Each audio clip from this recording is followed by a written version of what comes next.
여러분 안녕하십니까?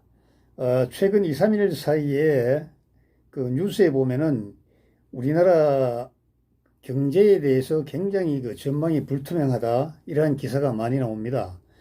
제가 간단히 요약을 해드리겠는데요.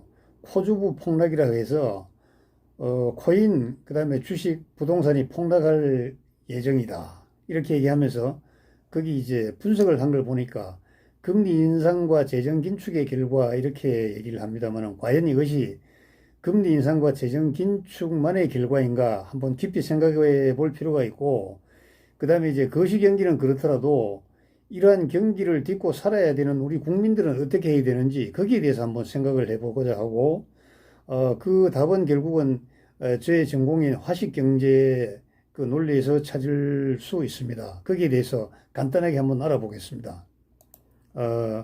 우선 미국의 경제위기 징후가 있는데 가파르게 상승하였던 것이 모두가 꺾이고 있다. 가장 먼저 100대 나스닥 기업의 그 주식 시총이 3,500조가 증발해버렸다 이렇게 얘기하죠. 어마어마한 거죠. 그 다음에 5대 테크 기업의 주가가 마이너스 33%였다. 그 다음에 가상화폐 시세가 6개월 사이에 마이너스 57.7%. 이거 어마어마한 거죠, 이게. 이렇게 지금 폭락을 했다. 대위기를 맞고 있다. 이렇게 얘기를 합니다. 그리고 설상가상으로 미국의 바이든 대통령이 그렇게 그 지도력이 미국의 국민들에게 그렇게 신뢰를 주지 못하고 있는 상황입니다. 그래서 정말 문제다.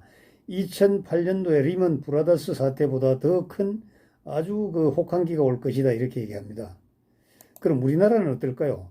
우리 대한민국은 예견된 경제위기일까요? 우리 한번 살펴볼까요? 코스피 지수 연내 3,500, 3,800 돌파할 것이다. 이렇게 다 낙관합니다.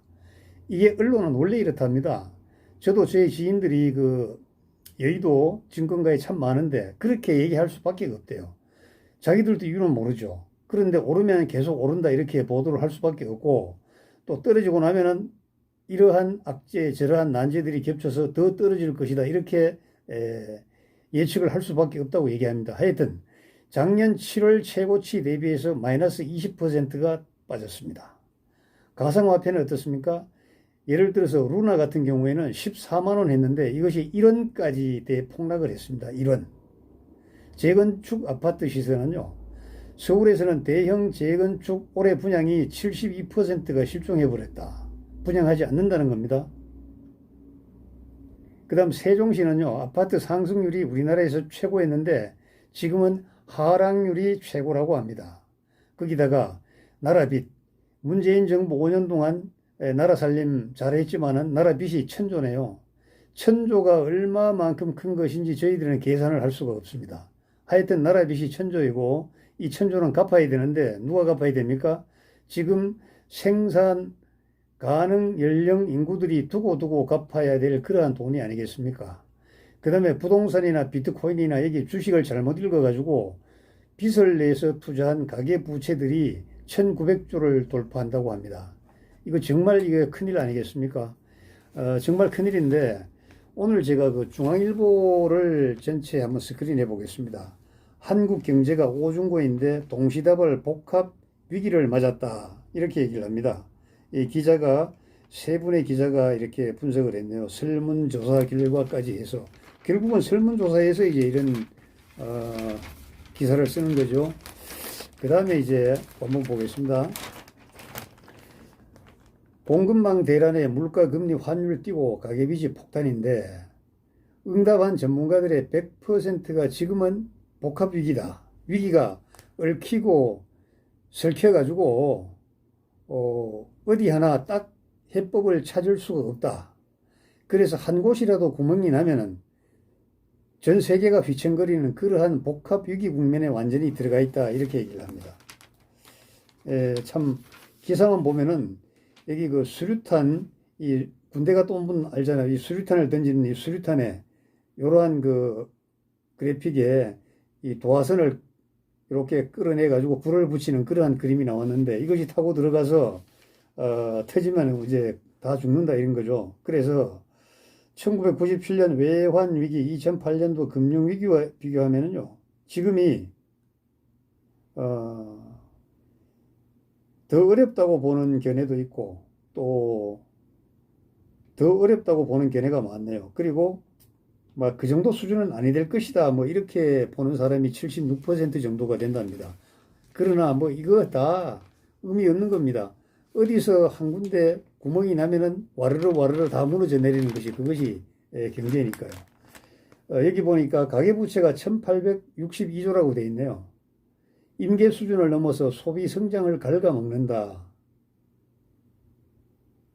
자, 이 가계부채가 이렇게 올라가면은 문제가 있는 거 모를까요? 다 알잖아요. 다 알지만은 은행에서는, 금융에서는 계속 대출을 해주고 또 그 시장의 시그널을 잘못 읽은 많은 사람들이 빚을 내어서 소위 말하는 그대들이 말하는 개입 투자하겠다고 이렇게 해서 투자했다가 자꾸 날려버리면 과연 이게 어떻게 될 것인가 정말 큰일입니다. 이러한 일은 과거에도 흔히 있었지만은 이 사람이라는 것은 시장의 교훈을 받아들이지 않는 것이에요. 항상 그 시장, 그 시점에 뭘 잘못 보고 거기에 올인을 해버리기 때문에 항상 이런 것은 반복되고 반복되는 것입니다. 기업들이 최악의 상황에 대비해서 신규 투자를 끊고 임원의 임금을 삭감한다. 이거 뭐 당연한 거죠. 기업이 곤란하면은요, 투자 끊는 거고 임원의 임금은 삭감하는 거 당연한 거 아니겠습니까? 우리가 1997년도에 IMF 때 저는 그때 공직에 있었는데 그때도 우리 급여의 약 30% 정도 반납했습니다. 끝날 때까지 반납했죠.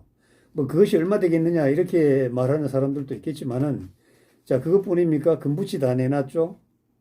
국민들도 마찬가지죠.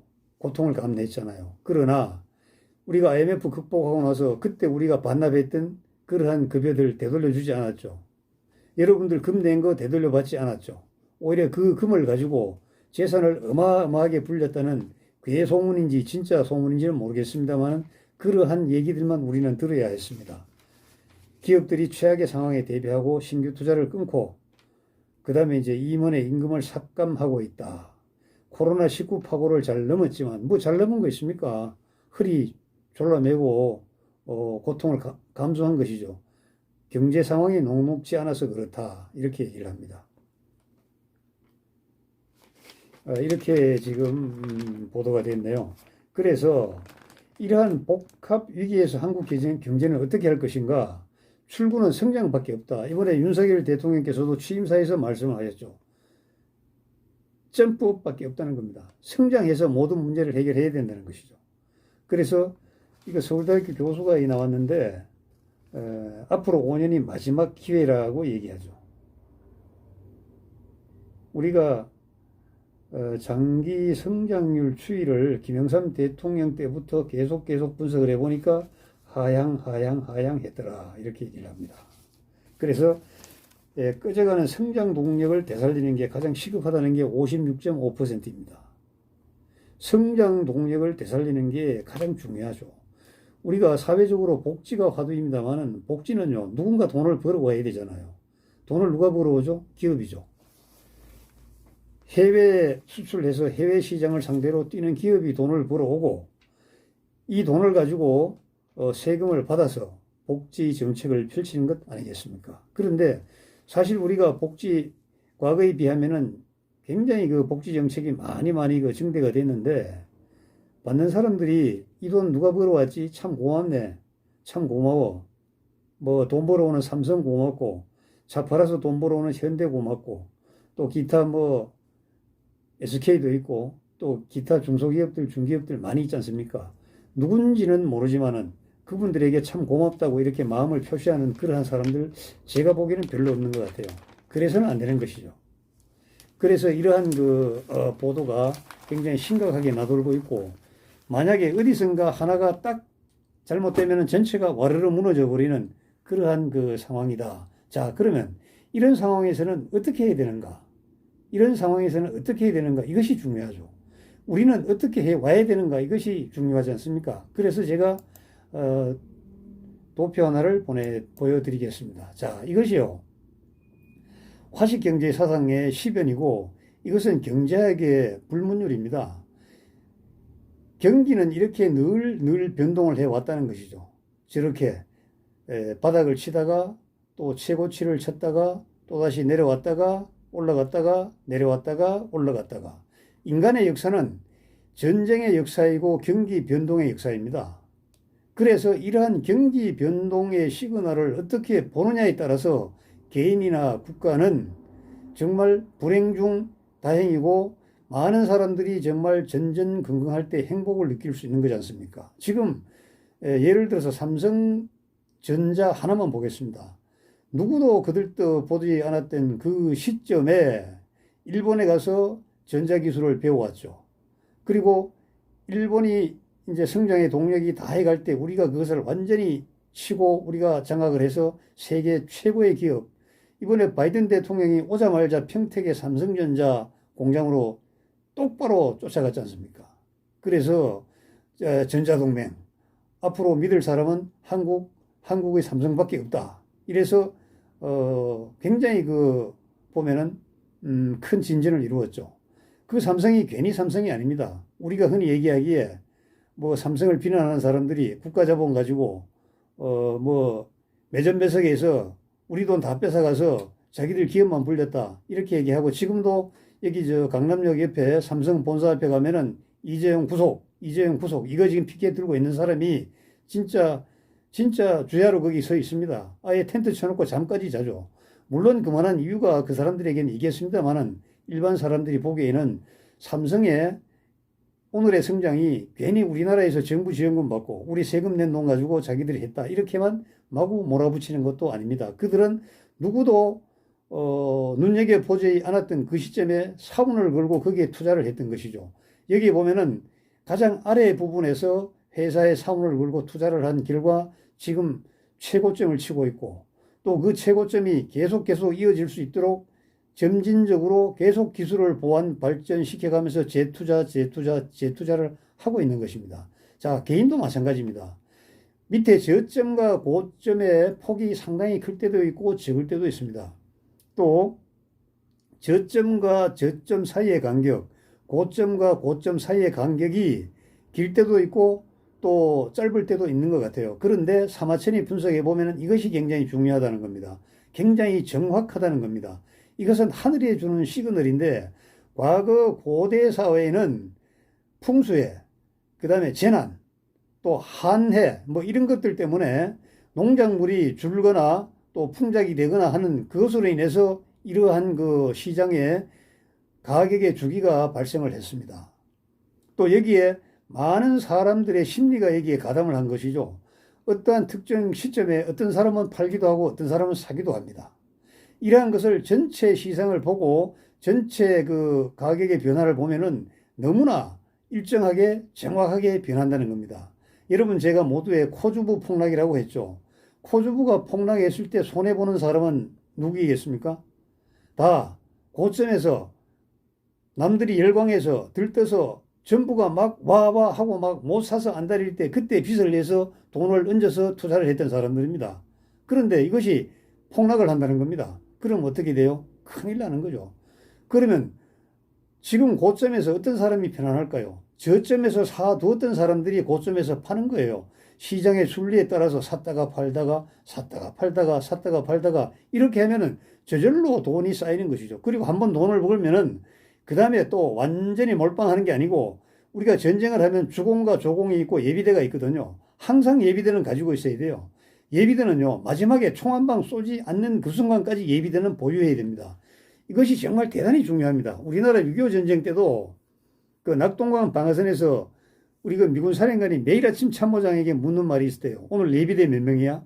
오늘 예비대 몇 명이야? 왜?